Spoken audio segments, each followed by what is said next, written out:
Assalamualaikum warahmatullahi wabarakatuh. Alhamdulillahirabbil alamin. Asyhadu an la ilaha illallah wa la syarikalah wa asyhadu anna Muhammadan abduhu wa rasuluhu la nabiyya wa la rasula ba'dah. Allahumma shalli wa sallim wa barik ala Muhammadin wa ala alihi wa ashabihi wa man tabi'ahum bi ihsanin ila yaumiddin amma ba'du. Ikhwan fillah rahimani wa rahimakumullah. Alhamdulillahirabbil alamin. Kita sama-sama aturkan segenap rasa syukur kehadirat Allah Subhanahu wa taala karena karunia-Nya, rahmat-Nya, kasih sayang-Nya. Sore hari ini kita bisa berjumpa meskipun via YouTube dalam keadaan sehat walafiat.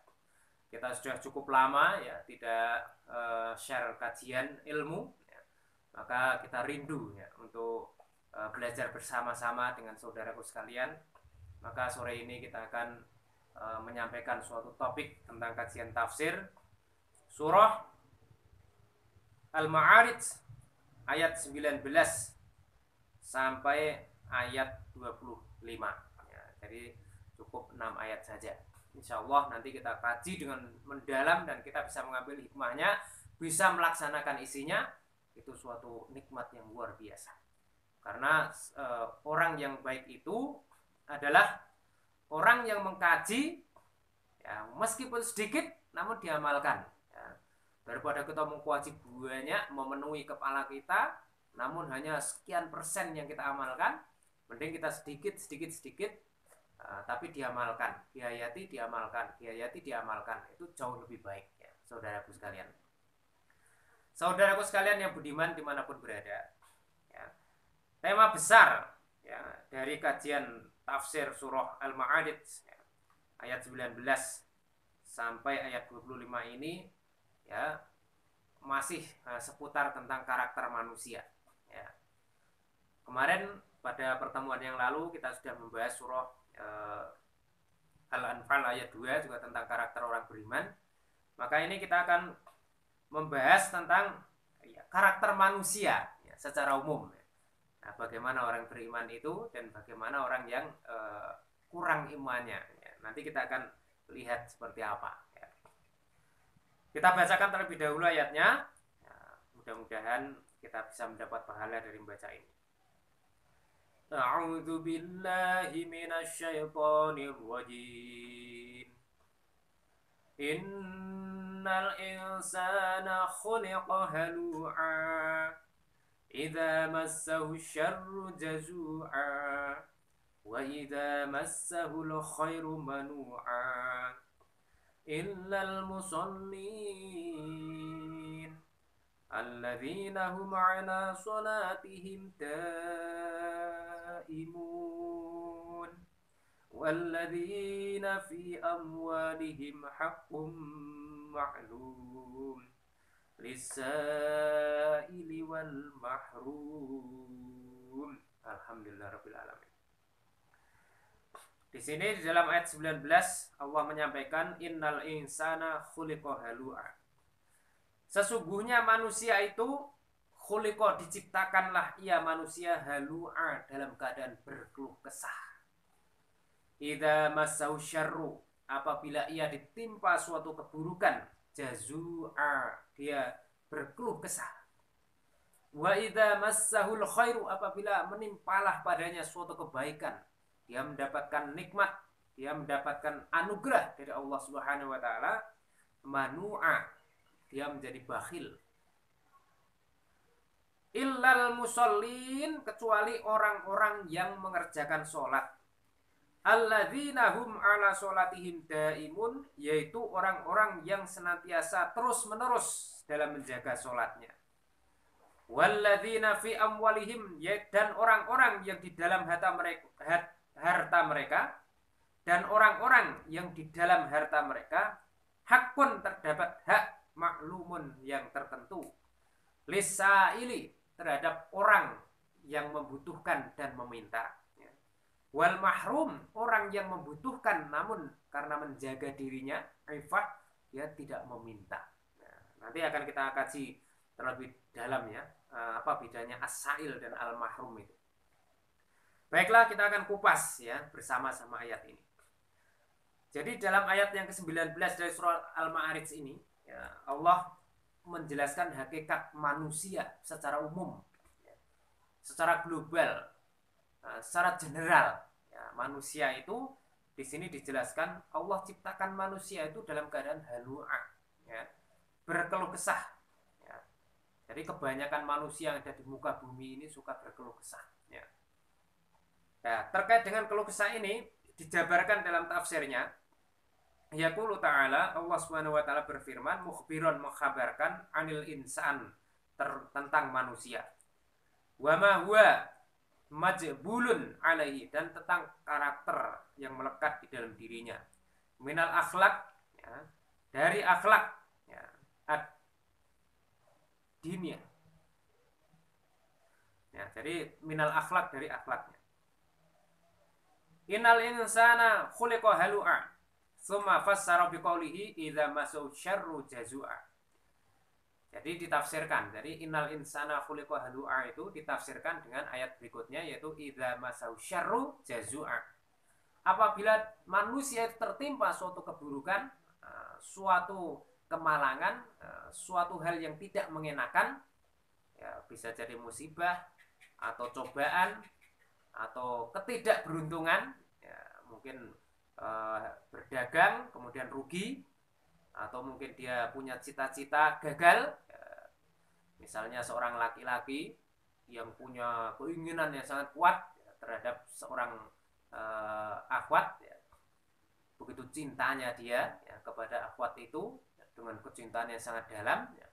Namun begitu dia ungkapkan rasa suka itu, rasa cinta itu kepada akhwat itu, ya, dan tertolaklah ia, kemudian dia berkeluh kesah, ya, dia putus asa, ya, dan lain sebagainya. Nah, itu salah satu karakter yang dimaksudkan. Idza asobahu ad-durru, apabila menimpa padanya, pada manusia itu, ad-durru, suatu hal yang tidak enak. Ya, ad-durru itu suatu hal yang tidak nyaman, tidak enak, bahkan bisa jadi suatu penderitaan. Ya. Maka di sini dijelaskan jazaa, dia berkeluh kesah. Bahkan, ya, wa ayasa, dan dia berputus asa, ayasula lahu ba'da dzalik khair. Bahkan ada orang yang sampai berputus asa, ya, dia berputus asa kalau setelah itu akan datang solusi, suatu kebaikan. Jadi kalau tertimpa masalah, tertimpa persoalan, dia sudah putus asa, tidak yakin kalau nanti setelah itu akan ada solusi, akan ada problem solving. Ya, orang yang semacam ini tidak mengarah ke sana pikirannya. Jadi orang yang semacam ini adalah orang yang pendek pikir, pendek nalar. Ya, itu manusia banyak yang semacam. Ya. Namun ada juga yang tidak. Nanti yang tidak itu seperti apa? Nanti dikecualikan. Ya, tuh. Nah, kemudian contoh lainnya. Banyak contoh dalam kehidupan nyata di dunia ini, di mana orang itu lebih banyak suka mengeluh. Nanti akan kita bandingkan ketika dia menerima suatu keberuntungan. Nah, misalnya, ya, ada seorang pedagang. Pedagang ini biasanya ada pedagang yang punya tipikal seperti ini. Namun tidak semuanya, ya. Namun ada yang punya tipikal seperti ini. Nah, ketika dia rugi dalam dagangannya itu, maka dia akan bercerita kemana-mana. Waduh, kemarin saya jualan rugi, saya dagang nggak ada yang beli, ya, cerita kemana-mana. Ya, intinya dia cerita kemana-mana itu dalam rangka berkeluh kesah. Ya, kalau dagangannya nggak laku, ya, dia rugi dan lain sebagainya. Bahkan ada juga, ya, mungkin pedagang yang ketika tidak rugi pun bilang rugi, bahkan untung pun dia cerita rugi. Nah, ada yang seperti itu. Nah, sebaliknya pada ayat yang berikutnya, wa idza massahul khairu manu'a, apabila dia mendapatkan anugerah, kebaikan, keberuntungan, manu'a, dia menjadi bakhil. Misalnya kembali melanjutkan Al-Kisah tentang salah satu tipikal pedagang. Ya. Ada tipikal pedagang itu yang suka menceritakan kalau dia rugi. Namun giliran dia untung, giliran dia dapat untung besar, giliran dia dapat laba besar, dia diam saja. Ya, tidak mau cerita ke siapa-siapa. Ketika dia dapat untung, diam. Namun ketika rugi, cerita kemana-mana. Nah, ini tidak dibenarkan juga kayak ini. Karena fabi nikmati rabbika fahadis. Justru ketika kita mendapat anugerah, mendapat nikmat itu justru itu yang harus kita kabarkan kepada orang-orang.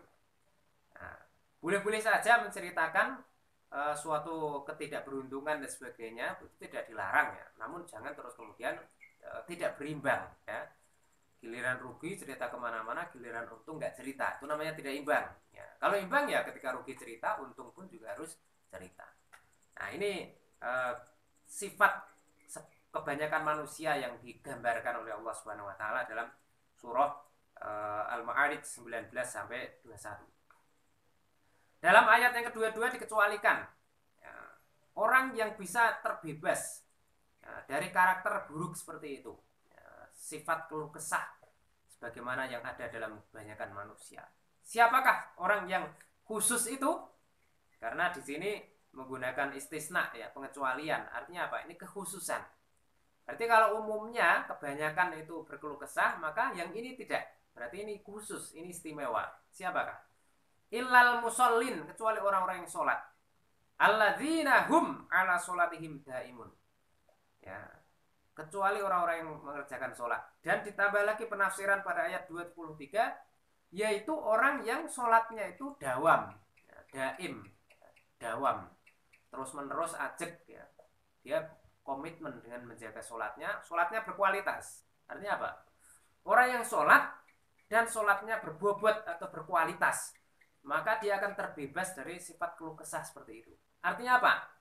Dia bisa lebih kuat, dia bisa lebih tegar dalam menjalani kehidupan ini. Ya.